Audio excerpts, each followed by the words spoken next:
जय शिवराय भावानो. आज शनिवार. आज का आपण सुट्टी घेतली होती. आला होता लई कंटाळा. एक दोन कामं होती किरकोळमध्ये, ती पण करून घेऊया म्हणलं. मग पडलो बाहेर, केली गाडी चालू आणि निघालो की वाटत. श्रावण महिन्यातला पहिला शनिवार आपला उपवास होता.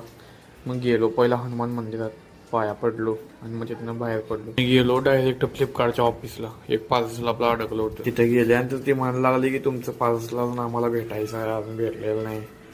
मग काय, जाऊ दे म्हटलं. तिथनं निघलो, बाहेर पडलो. तिथनं बाहेर पडलो तो आला पाऊस हो म्हणून मोठा. थांबलो 2 मिनिटं सावलीला. तिथनं गेलो डायरेक्ट अमेझॉनच्या हबला. तिकडे एक आपलं पार्सल अडकलं होतं.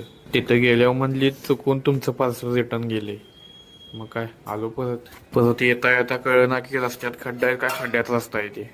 नसतं खड्डेच लागायला लागलं. मग तिथनं आलो सरळ घराकडे आणि काढली मग एक झोप. मग संध्याकाळी आला होता तसा कंटाळा. मग काय, काढली गाडी, घेतला भावाला आणि गेलो मेट्रो मॉलला. मेट्रो मॉलचा पूर्ण ब्लॉग टाकलाय भावानं युट्यूबला, लिंक बायोमध्ये आहे. चेक करा, लाईक करा, शेअर करा, सबस्क्राईब करा आणि फॉलो पण करा विसरू नका.